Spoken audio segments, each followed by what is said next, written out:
When all was said and done, I was satisfied. I wouldn't call what I felt happy, but then, my wife of 12 years had just ruined our marriage. I decided to move on with my life and do it as soon as possible. Anger and hatred had no place in my life anymore. I had been dealing with all of this for the past 2 months and was determined to live, thrive, and survive. After looking over my work, I smiled and got ready to leave. Taking industrial glue in hand, I smeared it on the door lock, hinges, and handle. No one will be able to open this door until they break it down. By then, I'll be gone, and neither my wife nor anyone else will be able to stop what I'm doing. I think now would be a good time to tell you in detail what happened to me. My name is Phil Upton, and I work as a video editor for a local production company. I help make TV spots and other videos for various industries. My wife, Olivia, works for the largest advertising agency in the city.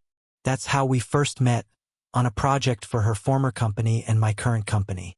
She is now a major advertising executive and likes the influencers she works with. In the last 2 years, she has really moved up in the company. Now, her salary is twice as much as mine. At the time, I didn't realize the reason for her meteoric rise in the industry. Also, it never failed to amaze her when she met some important businessman or government official. Most of them only wanted to get into her pants, but she was always too busy to notice. About 2 months ago, I had a visit from a good old friend who grew up with me, Tony Delorio, or Tony D, as he was known around the neighborhood. He went to the same school and lived in the same neighborhood as me. He looked nervous and excited, which he usually didn't. He was always confident in himself and his abilities. He shook my hand and asked me, sadly, what time I would be done. "I'll be free in 10 minutes. Why don't we have a beer somewhere and talk? I can see you need my help." Tony just shook his head and said nothing. "To hell with it. From the look on your face, we're on our way out, Tony. Let's get out of here." I picked up my coat, and we left together. We agreed to drive separately and meet at Pete's on South Street. I'd been there before. Tony, I think he drove slowly on purpose. The news he told me when we had our first beer was very bad, and I now understood his indecision. My wife, Olivia Upton, was seeing another man.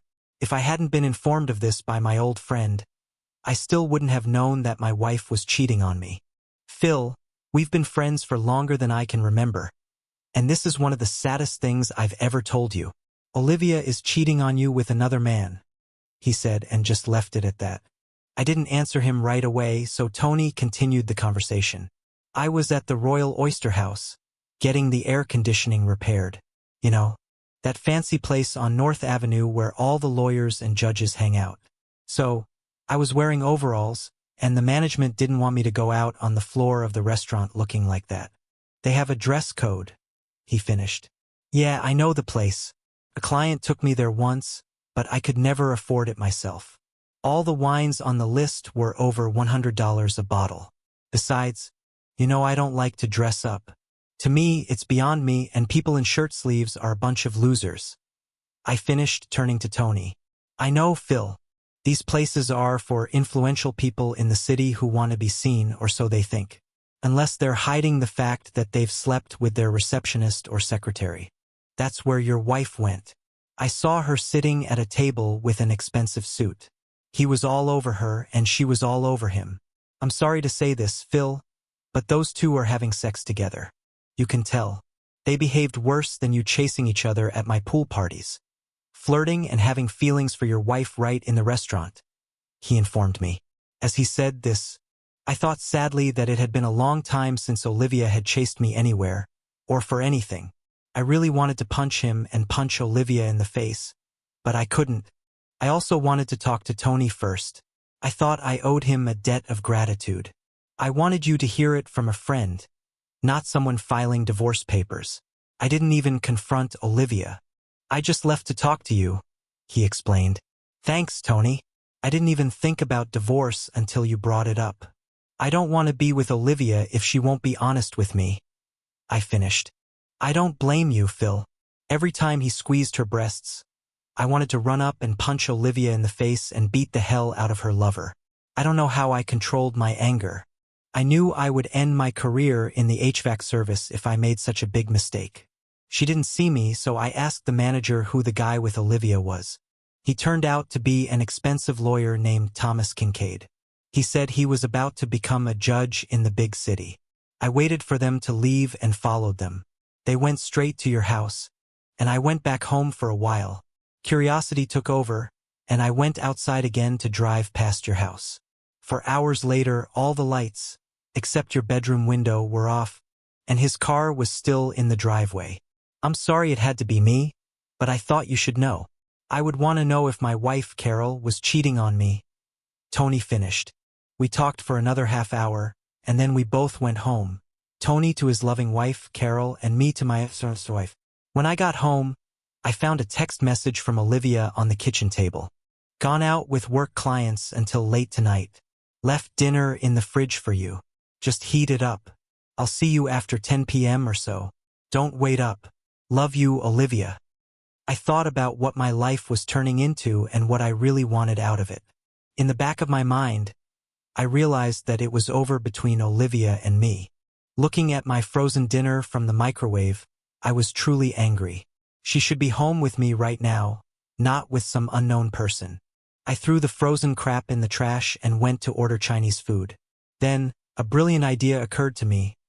I would stop by Olivia's work and see if she was still there. I drove up to their big, new parking lot. It was just expanded because they tore down a big building and had just painted the walls of the neighboring building with white paint. The first 15 floors were just a white brick wall that the old building used to be adjacent to. The top 10 floors had the original dark windows and tan brick. Together, they looked very out of place. My wife's office windows and conference table faced directly onto the wall. The local business people complained that the parking lot was a big eyesore and that the white wall looked odd. At least, so far, no kids had drawn graffiti on it. Besides, it was clearly visible from the highway just east of the parking lot. I looked for my wife's car, but it wasn't there. I was just turning to leave the parking lot when I saw her car drive by. She was talking to a man I thought I recognized. It was Peter Heller from her department, Olivia's main supervisor. They were talking so much that she didn't even notice me pulling up right behind her and following. They pulled onto the highway and drove south to a not-so-great part of town. They both got out of the car and headed to the Motel 6, just off Airport Road. I watched as Heller pulled out a key, and they both exited the rental and headed to room 107 on the second floor. I waited a minute and then walked up to the room. I heard some talking and then nothing. Suddenly, I heard a moan that was all too familiar to me. It was Olivia, hyped up but not with me.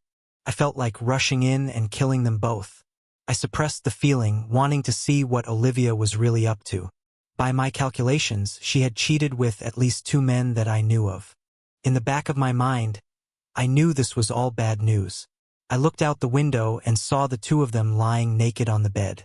I pulled out my cell phone and tried to take some pictures through the narrow curtains. It didn't turn out very well, but in a couple of them I could make out who was doing what. I wanted to capture their relationship and any others. A plan formed in my head, and I left my unfaithful wife with her lover. When I got home with a cold takeaway, I was very calm considering the circumstances. I finished and immediately called another good friend. He worked in the industry and knew a lot about electronics. I explained my problem to him, and he gave me some helpful advice. He arrived an hour later and was finished by 9:30 p.m. I was sure Olivia would be home much later than the 10 p.m. she had indicated in the note. I checked all 4 cameras he had set up on a server in the closet, which could be connected to my laptop anywhere there was internet. I asked why he had placed a recording device in the kitchen, and he said that most people talk and make plans at the kitchen table over coffee. Later, I was very glad he set up the recording there. It gave me all the information I needed. The other cameras were in the master bedroom, guest bedroom, and living room. He also gave me a voice-activated recorder that was placed under her car seat. It was too difficult to tap her phone, so we didn't bother trying.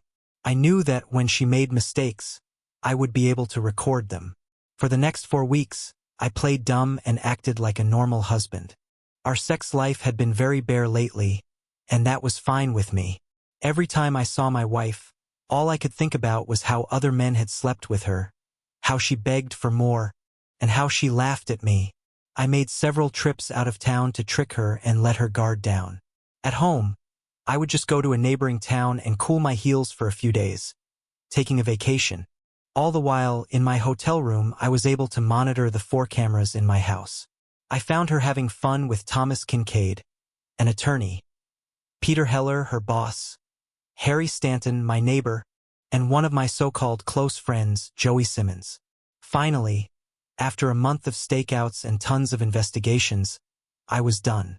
The next stop was to visit my lawyer with all the evidence. The lawyer sympathized with me but basically said that, in my state, it didn't matter if my wife was the town. Undersir. She had half rights to everything we owned together, including the house and bank accounts. That was if I divorced her. He also hinted that I might have to pay for her lawyer as well. I gave him Thomas Kincaid's name and told him that he would probably represent Olivia. My lawyer nearly spit out the soda he was drinking when he heard that name. Damn it, Phil. This guy is real trouble.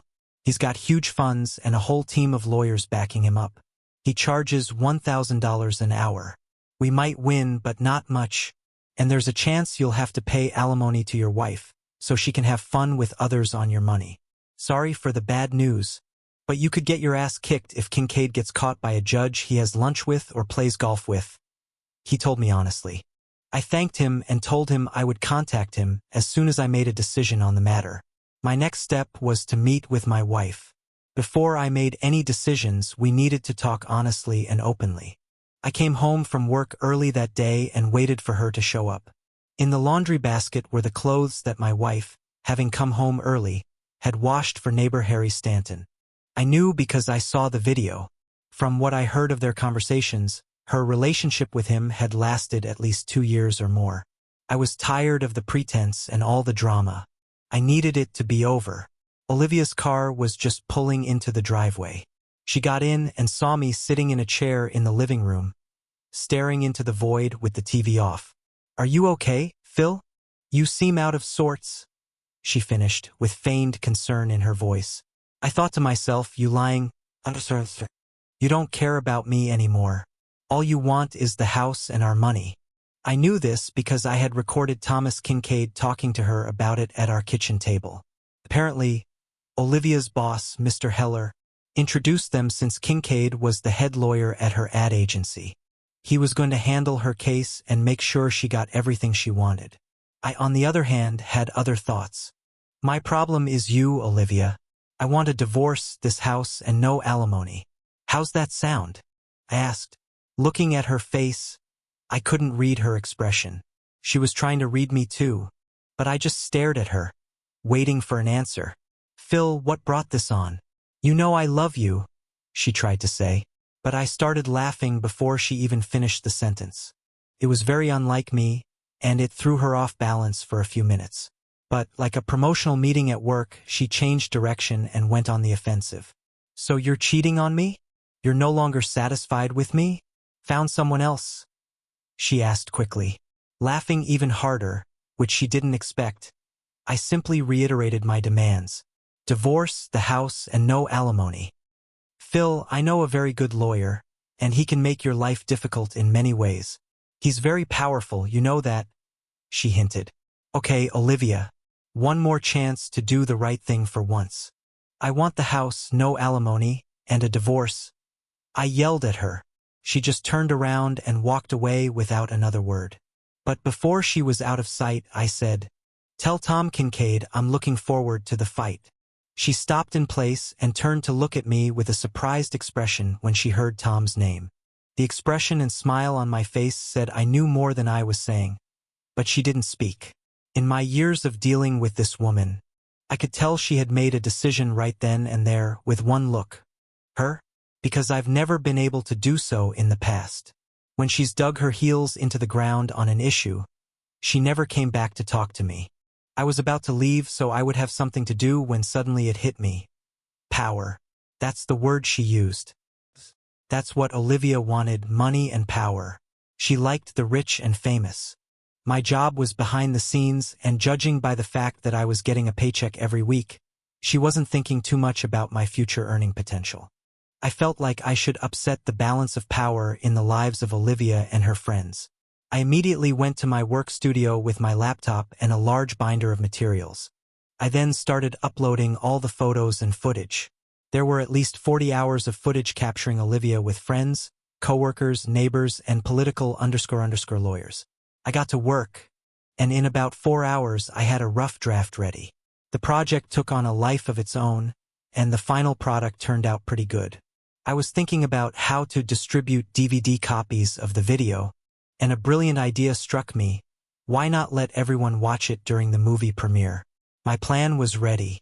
This is where I began my story.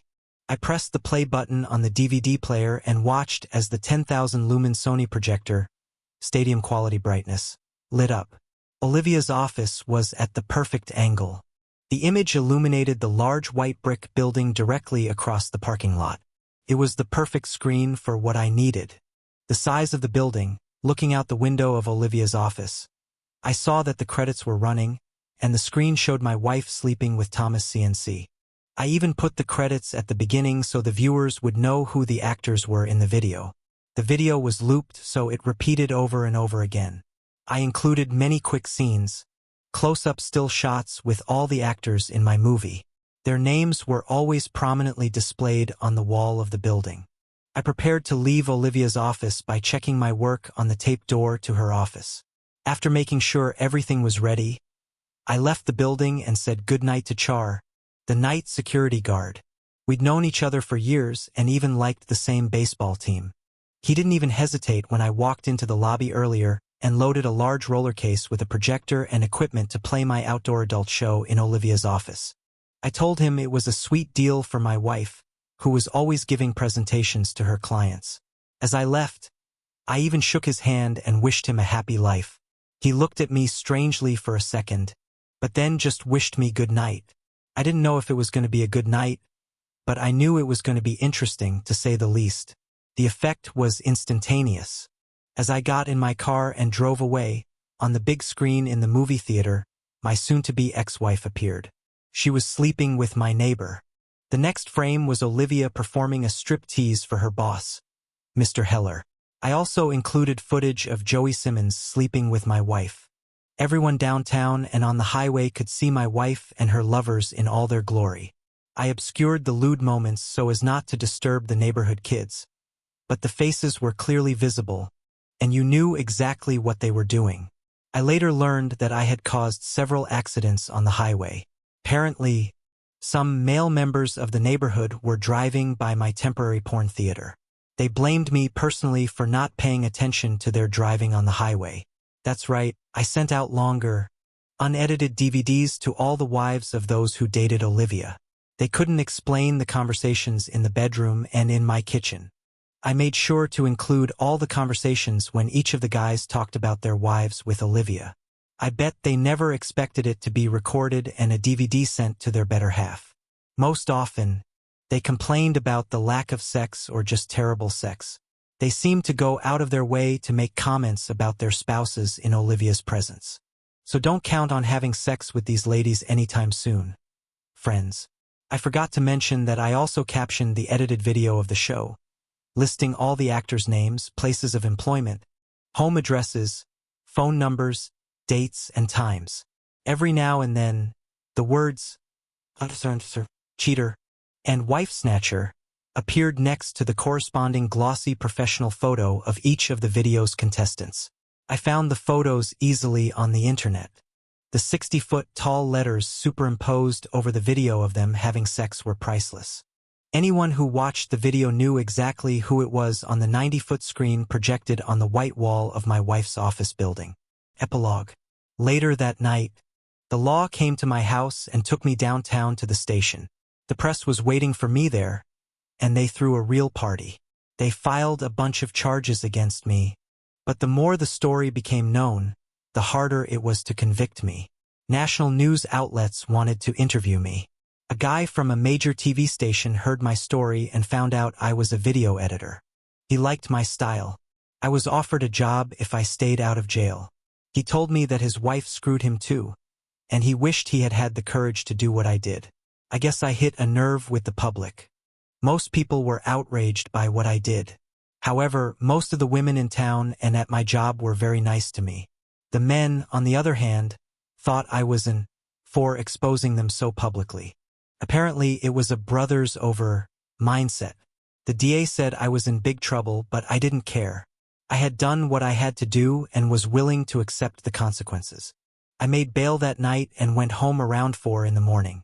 I got home and saw that Olivia had been there before me and left with some clothes and a suitcase. No note or anything. I wasn't expecting much, though. I actually thought she'd make a big scene when I got back. But it just wasn't there. The video also went viral. Someone filmed it on a cell phone, and it made it to YouTube in 15 minutes. The next day, things started happening. Olivia got fired. Her boss, Gerald Heller, was fired. Thomas Kincaid was fired by his law firm, bad reputation for a firm, and his days as a possible judge were over. The Bar Association was investigating to disbar him. My wife had to start from scratch in another city because of the bad press. She tried to get a job here, but everyone only knew her as the big screen. A local big-shot attorney who hated Thomas Kincaid agreed to represent me for nothing. He jumped at the chance to get back at him. Kincaid had a reputation as a shark lawyer, but he was disliked by many in the legal profession. The bigger you are, the harder you fall. Kincaid tried to sue me but got nowhere. My countersuit was effective and favorable. When all was said and done, I had to do 100 hours of community service, pay a $5,000 fine, replace the door in Olivia's office, and stay out of jail. We sued everyone my new lawyer could think of. I kept my house and most of my money. I didn't have to pay child support or anything. The last time we saw each other in court, I told Olivia that I would put a copy of my video in the hands of everyone she came in contact with in the next 2 years if she started playing hardball with me about the house. I really liked the house and didn't understand why I had to move out instead of Olivia. I hadn't done anything wrong, well, almost nothing if you don't count the movie premiere. The lawyer told her to tone it down and move on with her life. That's exactly what she did.